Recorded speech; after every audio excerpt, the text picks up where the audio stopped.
So greetings, everyone. Welcome to Tussawee's Chrystal Baker, and it's my pleasure to welcome you to another session in our ongoing Preservation of History Lunch and Learn series. This free educational programming is made possible thanks to the generous support of the Rhode Island State Council on the Arts, the United Way, the Island Foundation, and community donors like you. We thank you for making this free educational programming possible. In 2025, we observe 350 years since the Great Swamp Massacre, a pivotal event in the history of the Indigenous peoples of this region that calls for remembrance, reflection, and deeper understanding. Each month, we've been joined by powerful voices who help illuminate the ongoing significance of Indigenous history, lived experience, and the resilience of Native peoples in the face of centuries of change, challenge, and survival. This series is part of that ongoing conversation. Before we begin, a quick reminder to please place yourself on mute. You are welcome to share questions or comments in the chat, and we'll do our best to address them at the end of today's presentation. Now it's my honor to introduce today's distinguished guest speaker, Dr. Jason Mancini. Dr. Mancini has served as Executive Director of Connecticut Humanities since 2018, where he leads efforts to build strong partnerships, engage diverse communities, and elevate Connecticut's public history and cultural storytelling. He is the co-founder of Acoma Educational Initiative and the former executive director of the Mashantucket Pequot Museum and Research Center. For over 3 decades, he has worked alongside Indigenous communities in Southern New England, Alaska, Hawaii, and New Zealand, amplifying Native voices and histories in public spaces. In addition to his leadership work, Dr. Mancini is a respected scholar and educator. He is currently a visiting associate professor at Brown University's Simmons Center for Slavery and Justice and has previously taught at UConn, Connecticut College, and the C Education Association. He holds a PhD in anthropology from the University of Connecticut with deep expertise in New England archaeology and Indigenous ethnohistory. His research brings to light hidden Native narratives and challenges how history has traditionally been told. So we're honored to have him with us today as he presents the Narragansett Chief, or the Adventures of a Wanderer, Recovering an Indigenous Autobiography. So please join me in welcoming Dr. Jason Mancini. Thanks, Chrystal. It's great to be with all of you. Nice to see some familiar names, if not faces, in the Zoom.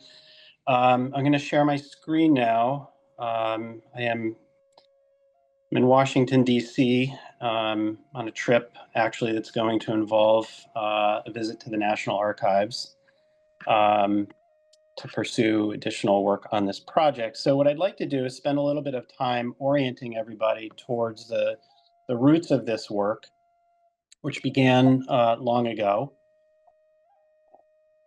Let's see if I can get my controls here. Here we go. So I have probably too much to share. I'd like to give you as much background and context in some of the current project that I can, and I've had the pleasure of working with Chrystal and Silver Moon, especially on this project over the last number of years. And Silver Moon and I have co-authored a publication on some of the initial findings here. But I'd like to take you on a little bit of a journey with me. So part of this is going to be an overview of my work, sort of discovery of a new narrative, the work that was needed to really confront the reality of this narrative, understanding the impacts and activities, as well as what this means across generations of Native communities in Southern New England, and specifically with the Narragansett tribal community, and then the broader significance. So here we go. This began probably close to 20 years ago. I began a project during my time in the research department at the Mashantucket Pequot tribal museum, looking at the tribal community on the reservation and the stories that had been told, whether it was through oral histories, historical research about the migration of Native people outside of the region during the Brothertown Indian movement, which was sort of oriented around a religious migration. And I had a really hard time sort of reconciling that with some of the records that I was seeing on the presence and absence of Native people on the reservations across the region. And I began to do a deeper dive into understanding the social dynamics at places like Mashantucket and Mohegan and Narragansett and the Wampanoag communities and so on. And what I realized is that many of the gaps were better explained by the movement of Native men towards the region's ports, getting on various kinds of vessels and going to sea. This explained quite a bit in terms of the presence absence, in terms of who's engaged on the reservations. Ideas that the only people on the reservations were old women, crippled men, and children. The idea really precipitated a broad myth across the region around the disappearance of Native people and their erasure, both from public consciousness, but also physical documentation. This all changed when I learned about a record group called the United States Customs Records, and they emerged in the late 1790s as an act of Congress to document the presence of mariners in the aftermath of the American Revolution, and as the British Royal Navy was impressing American sailors, the issuance of seamen's protection certificates and documentation of the voyages into and out of American ports was paramount to understanding and sort of preserving citizenship and nationhood for a new America. So the documents were issued to individual sailors, but the registers were maintained as a critical document set in each port of commerce. And if you look at the sort of colorful image in the upper right-hand side of this slide, you'll see the information that's available. I had to sort of organize this, transcribe and organize it in different ways, but you can start to see the date of issue, the Seamen's Protection Certificate number, the names of individuals, their age, their height, their racial description, and a birthplace. And so this in each register was oriented around, it was oriented alphabetically. And so it was really hard to understand and group people together until we were able to, my interns and I were able to reorganize it. And you can see this is how it presents itself, with a recognition that Native men, in many cases, were going together to the region's ports, getting on vessels the same day. And then you can sort of see the broader sort of geographies that are involved, as well as the sort of, as I call them, ethno-fraternities, these groups of men of color that were showing up in ports, is a sort of mutual protection, recognizing that racism was quite prominent, profound during this time in more provocative ways. So in order to sort of take it from just sort of this recognition of groups of men to where they actually going, it required me to sort of do a little bit of a deeper dive into the surrendered crew lists, as well as logbooks. And on the lower left-hand side of this slide, there's an image of the crew list of the ship Connecticut that had three Pequots and a Mohegan, and then the other part of that image is a logbook associated with the same voyage. And that logbook provides a lot of detail on a daily basis that can be, quite frankly, extraordinarily boring. The winds, the weather, if they see another ship, they'll remark. In this particular instance, they were on a whaling voyage to the South Atlantic Ocean, so you can see they caught a sperm whale, and they measured the amount of oil they were able to boil out of that whale. It's a little hard to see here, but right next to that whale or some numbers that are maybe difficult to see, but it's latitude and longitude.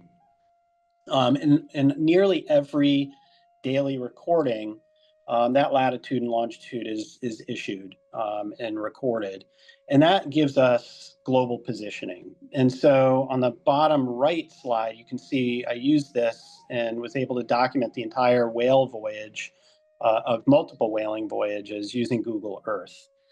And that really, for me, who had come at this from the world of archaeology, initially, sort of Native people are always on reservations. You know, this is the kind of um, work that I was doing. But what really white America understands around Native people is that Indians only show up on reservations. And what this began to demonstrate is that this imagined disappearance of Native people was something entirely different and far more profound, where Native people are getting in ports and they're literally traveling around the world, but they're not doing it alone. And you can see the sort of intersecting pathways of these voyages. And oftentimes Native people are seeing each other in oceans, in places around the world, staying connected in other ways. They're seeing siblings, they're seeing cousins, relatives, and so on. And so documenting this was a really important moment for me, and I began sharing this with a lot of the tribal communities that I was working with across the region, and this started connecting into oral histories and collections at tribal museums, and personal stories. But what I was struggling with is what are their lives actually like? How can we begin to imagine something a little bit different? And so I wanted to look at what are the published accounts, what are the narratives that people have actually written, whether native or non-native. And this is just a couple of examples to illustrate the challenge that I was facing. Paul Cuffey Jr. In 1839 wrote a very pithy narrative, only 21 pages long, about his time at sea. Over the course of 30 or so years, he was on 40 voyages in places all around the world. And it's very sort of a very sharp narrative, not lots and lots of detail, but a helpful guide that Native people are recording their experiences one way or another. The other book here, published in 1841, was called Incidents of a Whaling Voyage. And on this, this was not written by a Native person, but on that particular voyage that started in 1839, there were two Pequots and a Mohegan. And they were acknowledged in the introduction. I have the crew lists. And it's a very detailed exploration of life at sea during a 2-year voyage that was richly illustrated. In the published book here, there are about a dozen lithographs that illustrates. It represents probably one of the best illustrated whale hunts on record. And so I became quite fascinated by this to see if there's anything more. And the author referenced dozens of other illustrations in his journal.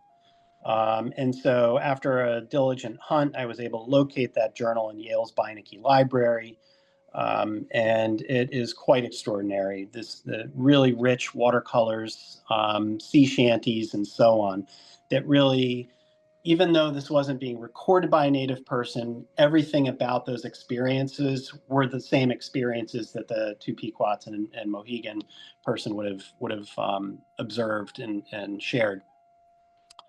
But still, I was stuck. And so I continued to look and search for various records. And in doing so, I started looking through old newspapers. And going through old newspapers is kind of like logbooks. They can be incredibly boring, but also when you find something, it can really rock your world.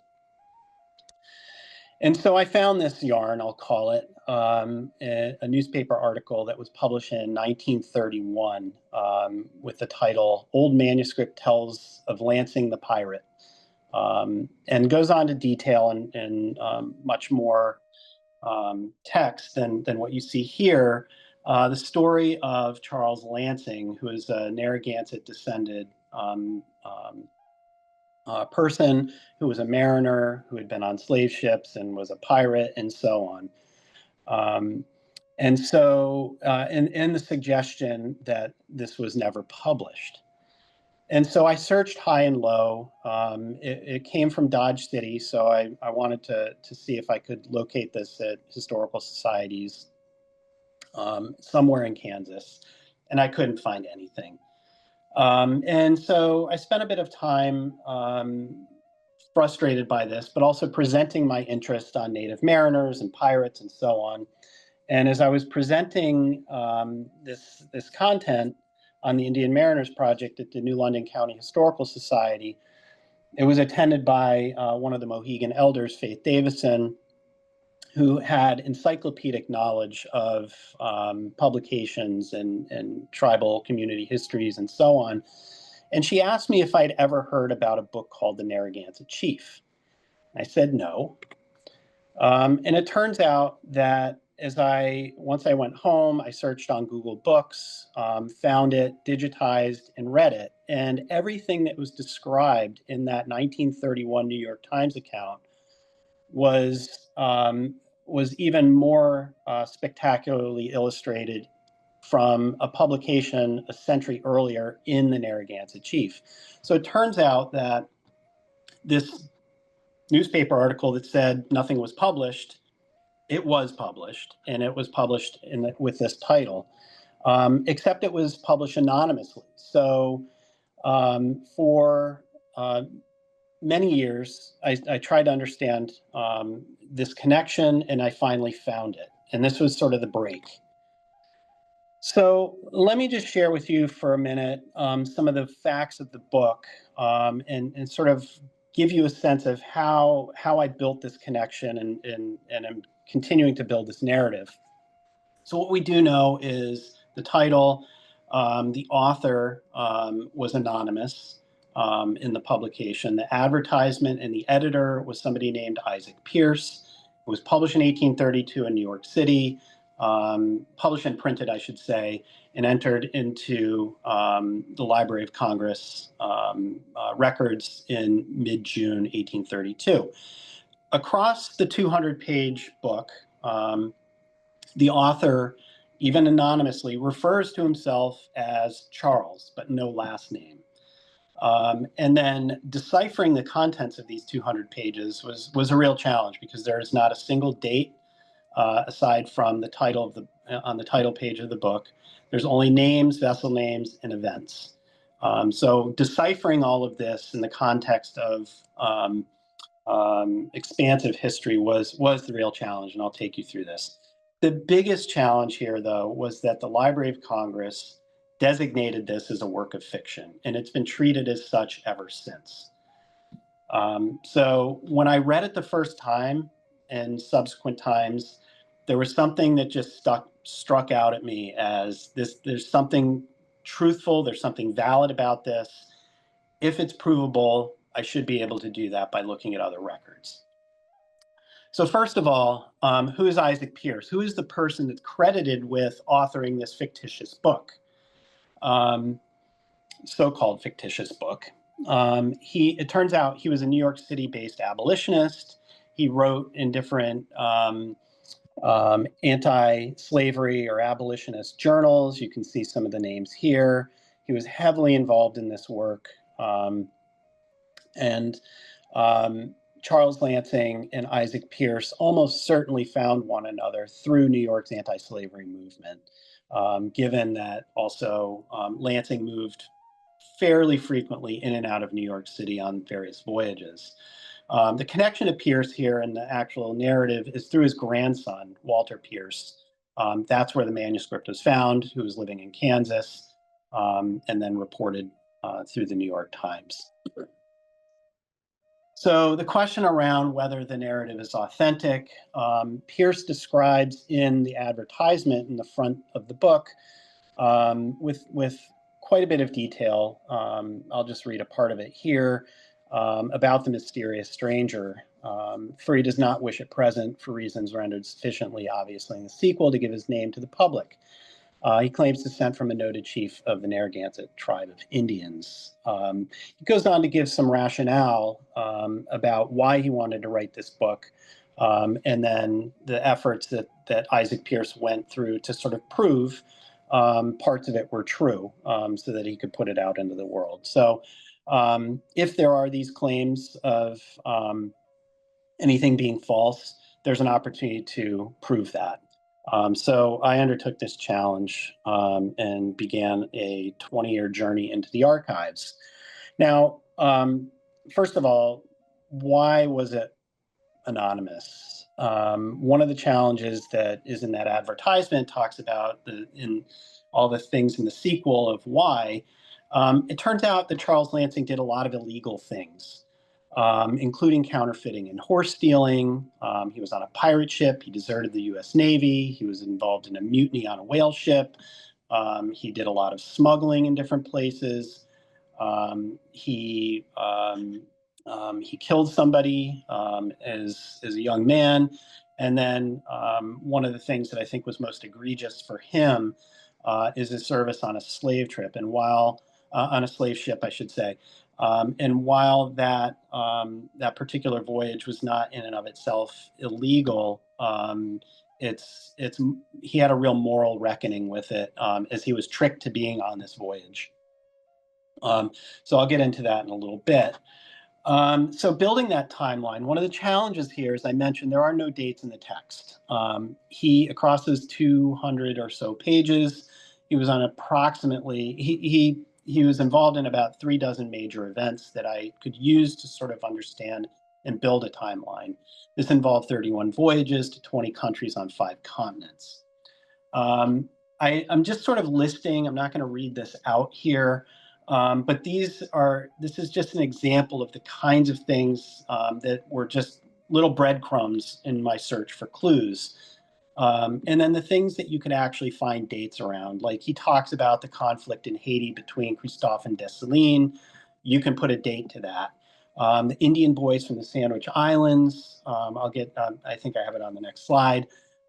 This is Henry Upukaia and Thomas Hopu, who came into Connecticut in 1809 and spent time at Yale, and so on. So you can really start to understand this. You can see here's some of the details.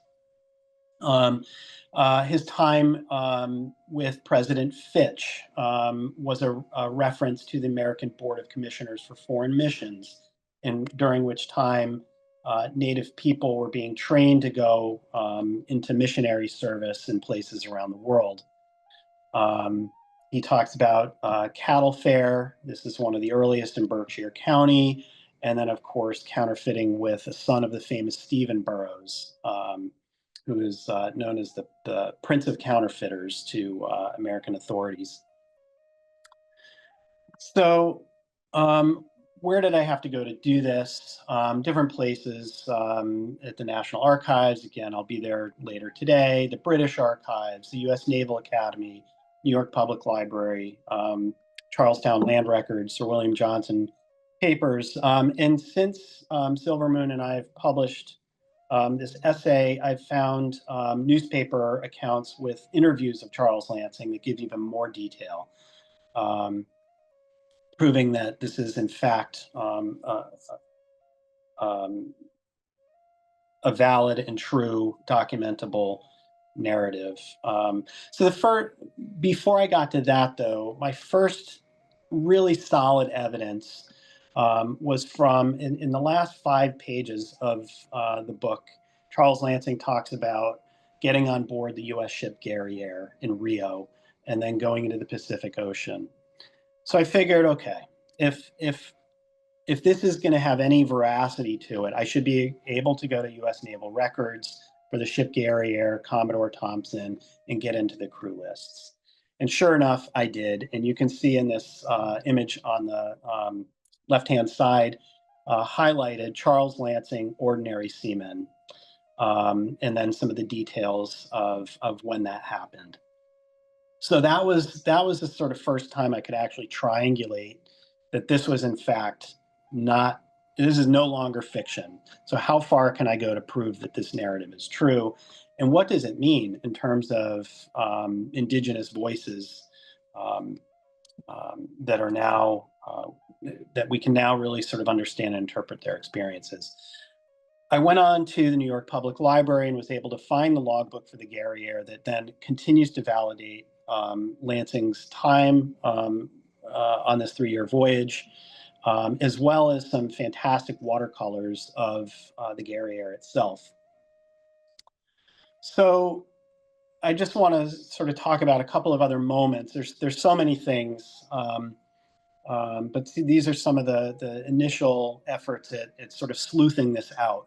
Another account occurred in the period from April 1822 to March of 1823 on the U.S. sloop Ontario. And, again, there's a lot of details. He talks about getting on the sloop Ontario, who the commanding officer is. And during that time, they were visited by the very famous Romanticist poet, Lord Byron, which seems almost too strange to be real. One of the interesting facts here is that Charles Lansing's name does not show up in Ontario crew lists. That is not uncommon. It turns out that many mariners take on aliases, and I've seen it plenty of times among Native people. In this case, he provided enough details where I've been able to sort of decipher that the alias he was using was Shannon Marin. Going on to find additional information, you can see what the Ontario looked like and get a sense of shipboard life from one of the people that was also on that voyage documenting Lord Byron's visit. So we're building a little bit of texture here. In the following year or two, he ended up on the HMS frigate Boudica. Starting actually the time on the Boudica was in January of 1825, but he probably joined that vessel in port in October of 1824. And I'm working on this right now, going through all of the logbooks and the details of this. But part of this is there's so much detail, and he's so specific that you can actually see where his account mirrors what's going on in the actual logbook. So he talks about being at Plymouth in the southern shore of England when they were underway with a convoy of East Indiamen bound to Madras and Bombay. They sprung a leak. They took on water so fast they had to turn into Spithead. They were towed in by steamboats. And it turns out, you can see in the logbook here, very much the same thing. They were towed in by the steamboat and so on. So you can start to see the way that this is sort of building on itself in terms of being able to document more and more and more. Okay, so in getting to sort of the more extraordinary dimensions of this narrative, it turns out that just stepping back a year or so, in the fall and early winter of 1823, 1824, he was on an Argentine privateer. This is during a period of time where the South American colonies of Spain are in open revolt. Napoleon has finally lost Europe, but the consequences of Napoleon's reign have wreaked havoc on Spain's ability to control its colonies. And the colonies are revolting and sending privateers to essentially, privateering is legalized piracy, essentially. And so they are attacking Spanish shipping and commerce. And Charles is on one of these voyages, and they end up being shipwrecked near Santa Maria, Spain, which is just north of Cadiz. And he ends up being captured and imprisoned in a place called San Sebastian. And during this time, he meets another Native person, or who seemed to be another Native person, that he describes as a man of very particular manners and appearance, a swarthy complexion, long straight hair, and dark piercing eyes, spoke him a North American Indian. So these two began to speak and had an exchange. and they realized their father and son. Now, this sort of begins to go into the unbelievable, but it's not. They hadn't seen each other since Charles was a young child, and his father had left home as a mariner himself, and later fought for Napoleon. He was enslaved. He was sent to Constantinople and ended up in Algiers and then Tangiers, where he met a Circassian woman. For those of you who are not familiar, that's somebody who is from the area of the Eastern Black Sea, Ukraine, Georgia, that area. And those are his parents. Charles was actually born in Tangiers, Morocco.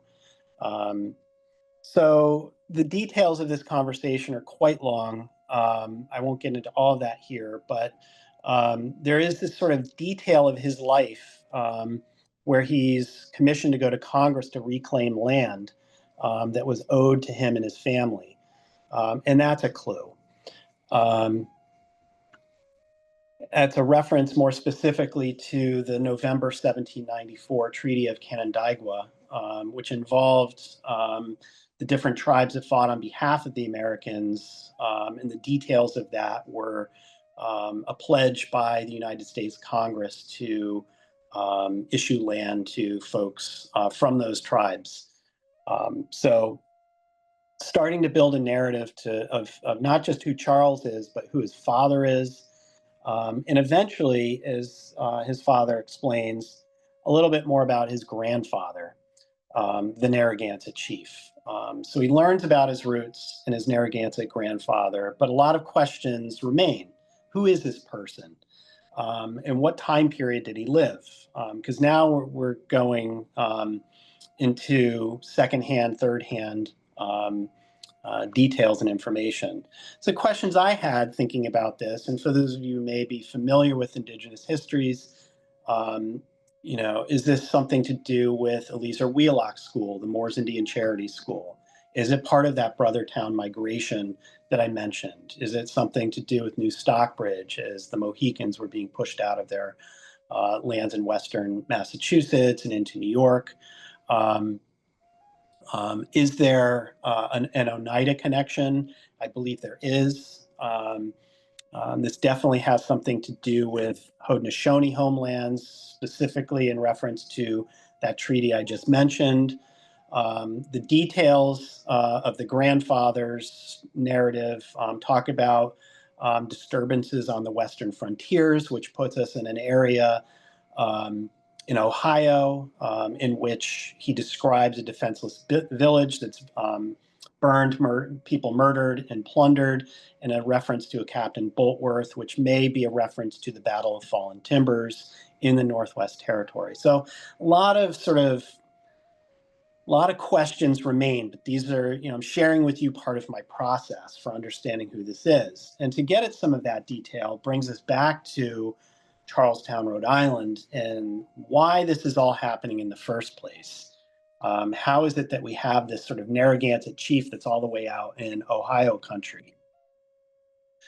Which brings us back to a very sort of fraught time period in Narragansett political history, and that involves both the Narragansett and Niantic sachems. And the image on the right here is from Ezra Stiles' itineraries. Ezra Stiles was sort of a one-time enumerator of tribal communities across southern New England in the early 1760s. He later became the president of Yale College. So these are his notes, and he documents this sort of political leadership among the Narragansett and Niantics during this time. But I will focus your attention on the sachemship of King Tom Ninigret, who is sort of a central player in this narrative. So some of the details of his life: he was born in 1736. At 10 years old, he assumed the sachemship of the tribe. There were disputes among who the sachem, what the succession of the sachem would be. He ended up being the sachem, He alienated many members of the tribe by marrying somebody named Mary Whitfield, aka Moll Drummer. She wasn't from a royal family. She had mixed ancestry. And so this became very much part of his orienting story and leadership. He was also sent abroad. There's stories of him being sent abroad and educated among wealthier elites away from his community. He didn't have the kinds of relationships. And in doing so, he fell into the trap that a number of Native leaders did and community members did by becoming indebted.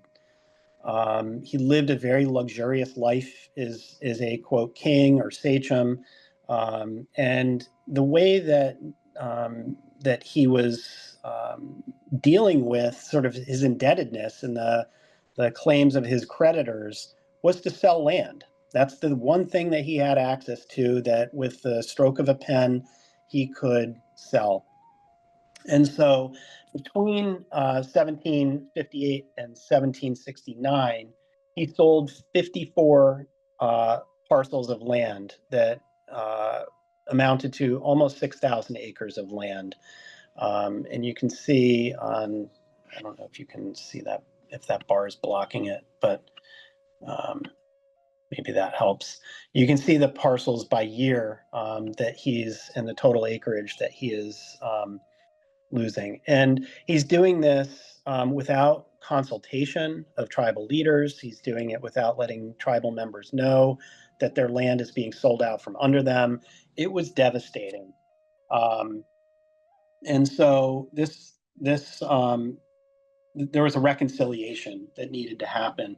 And it drove an enormous wedge between members of the Narragansett tribal community, and political parties emerged: the Sachems Party and the Tribes Party. Those those on the one hand were allied with the role and rights of the sachem and absolute authority, and those that felt that there was too much power in the hands of one, and that the counselors and the rights of the tribe had to matter, and that Ninigret was abdicating his responsibility to the members of the tribe. So this really fractured in very meaningful ways the Narragansett community across the 1760s. And the more land he sold, what we start to see is that petitions start to show that more and more people are joining the Tribes Party, and Tom Ninigret's popularity is waning.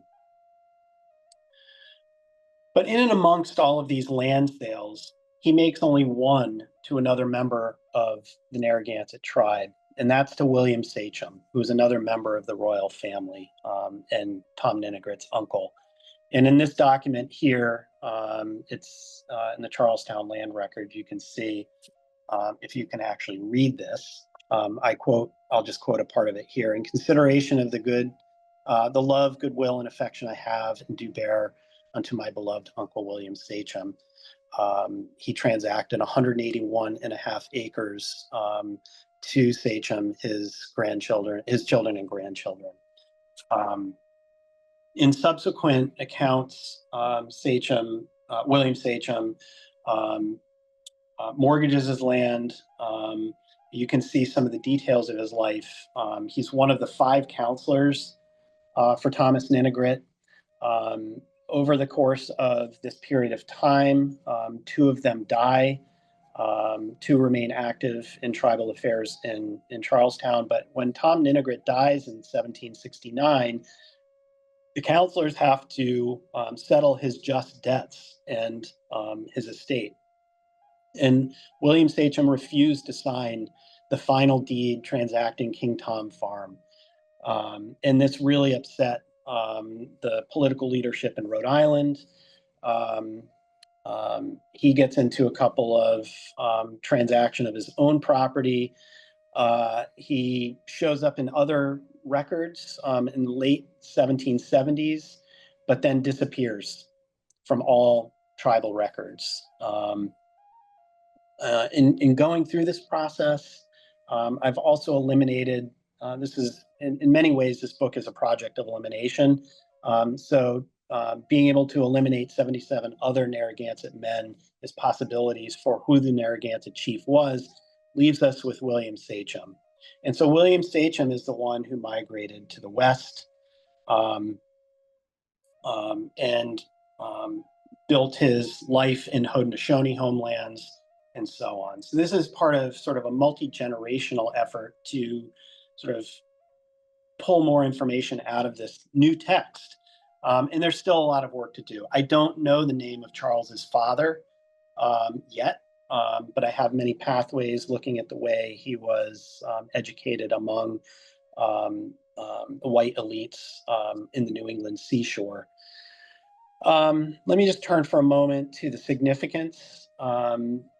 Some of you may be familiar with William Apes, who's the first Native American autobiographer, who wrote his account in 1829, again, an updated version in 1831, and you saw Cuffey's narrative in 1839. So what this does is elevate this text, the Narragansett Chief, to the second known Native autobiography.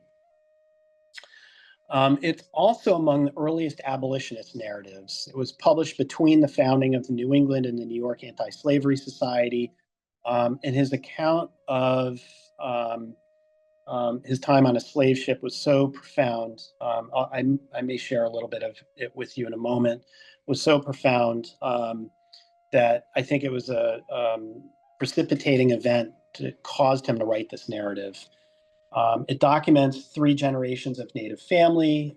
If we sort of think about it as Sachem, as William Sachem, slave as his father, and wanderer as Charles, we can begin to look at the different roles and experiences of Native people in the 18th and 19th centuries and what the profound impact on land dispossession, forced migration, and adjustments to the sort of settler colonial reality as Europeans continue to migrate and dispossess Native people of their homelands.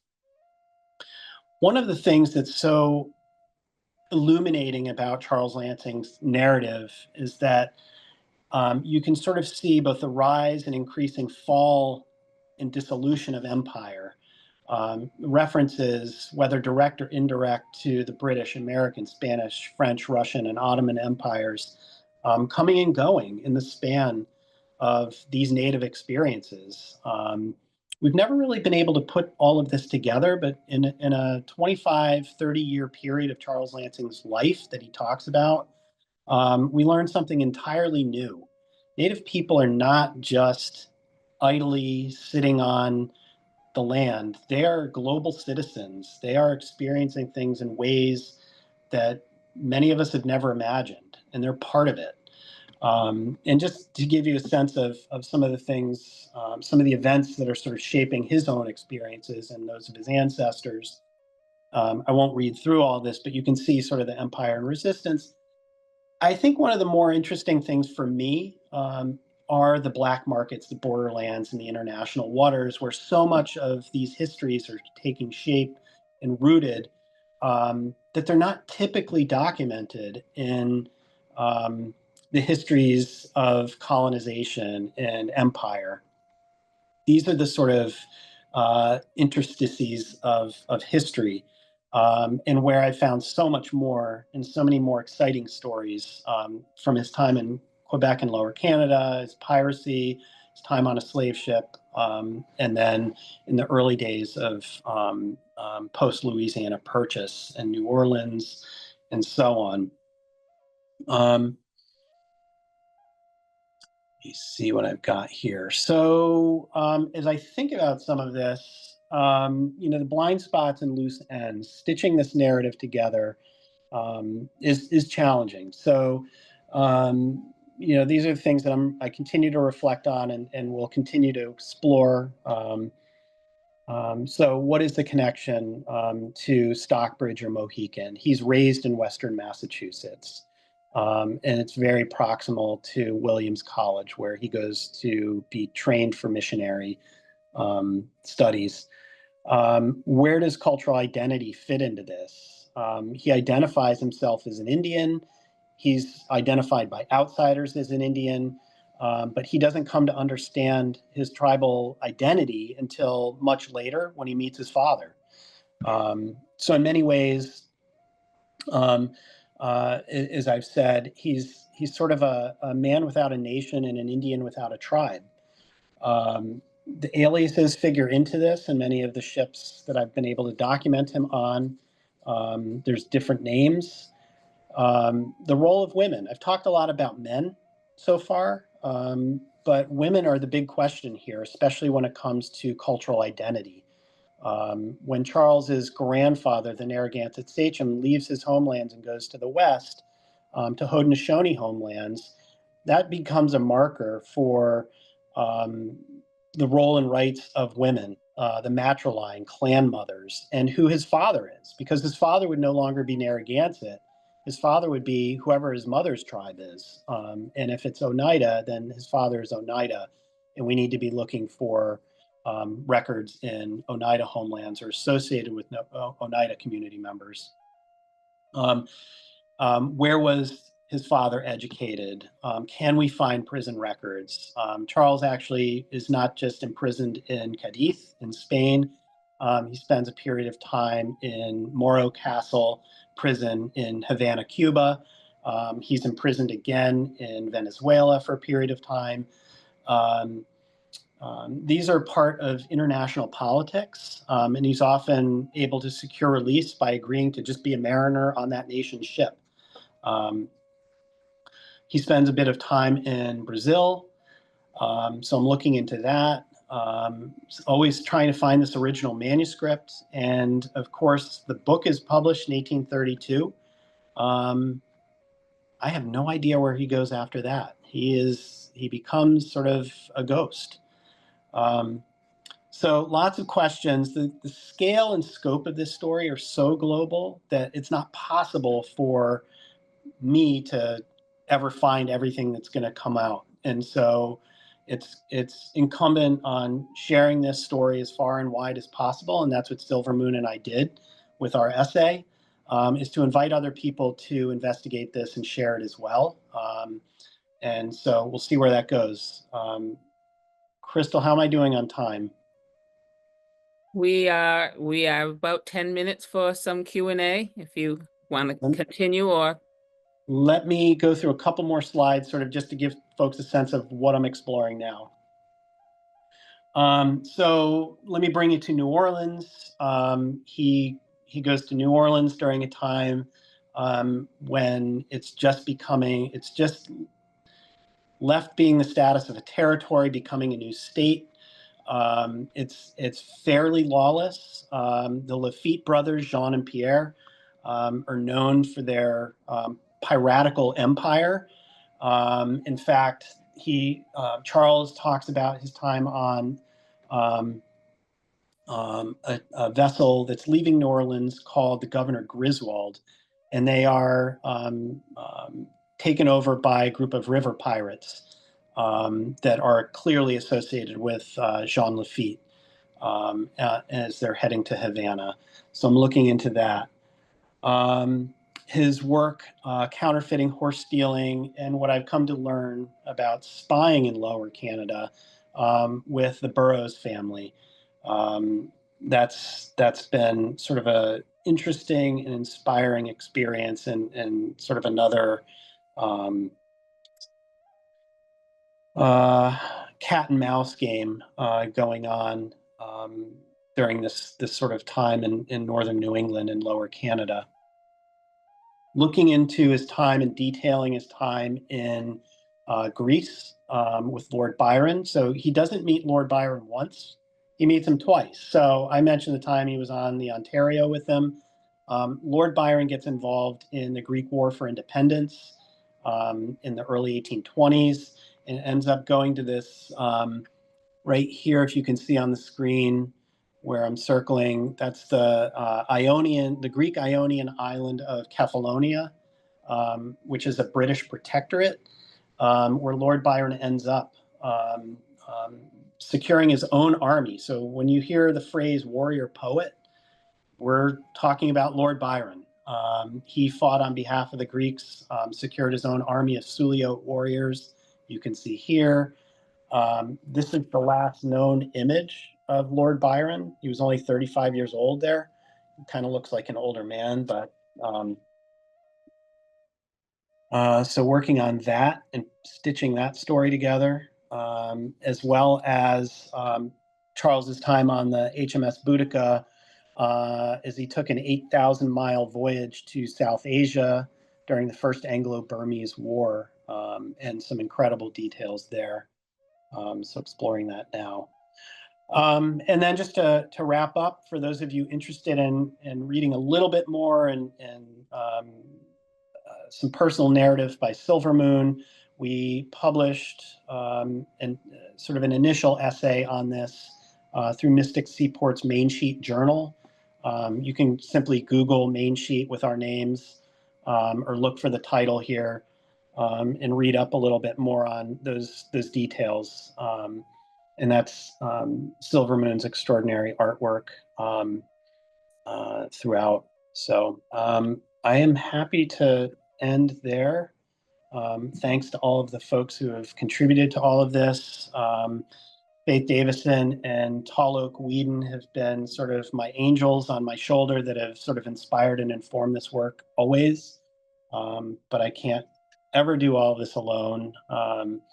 And I'm most excited right now for my ongoing partnership with Silvermoon and the Tamaquag and members of the tribal community that continue to inform and inspire this work. So with that, I'm happy to answer questions.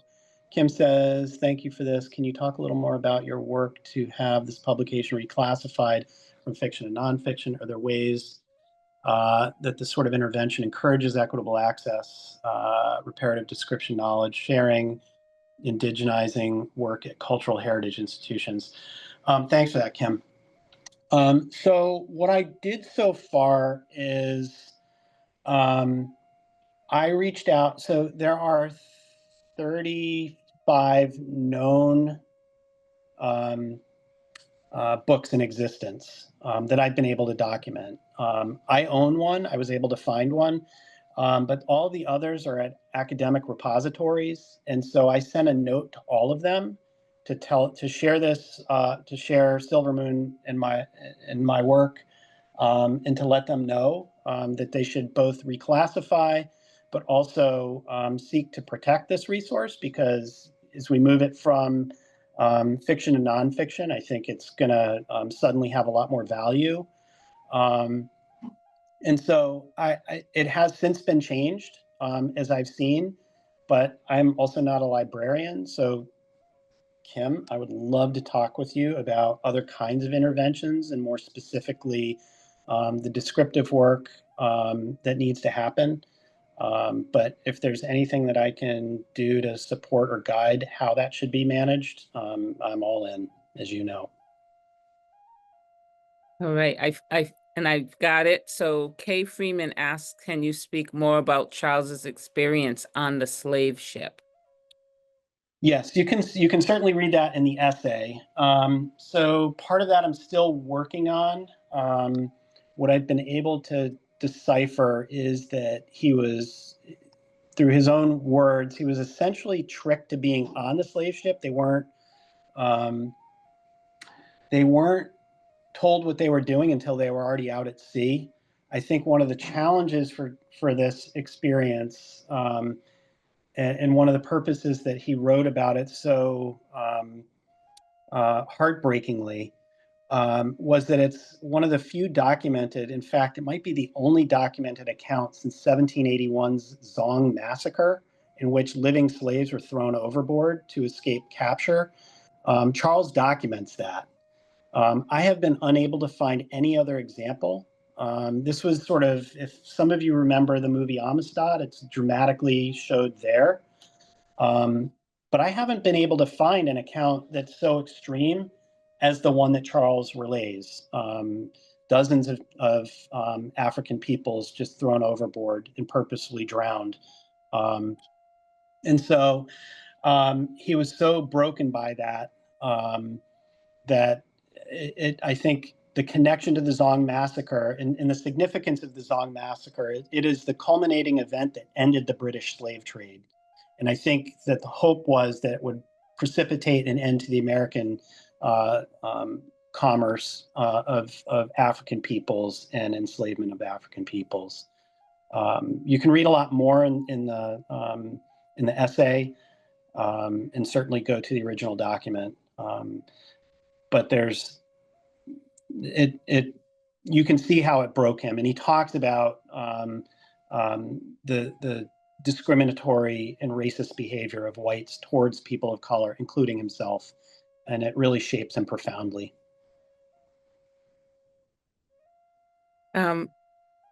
I see a couple of comments. Thank you so much, Jason, for this incredible work.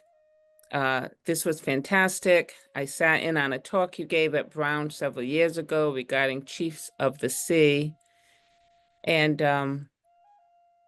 thank you for sharing. What a huge project. And that actually does lead me to a question.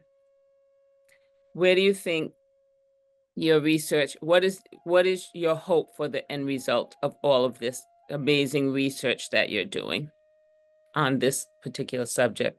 Yeah, so part of this, it's easy to sort of take this and weave it into a bigger story that's done more by me.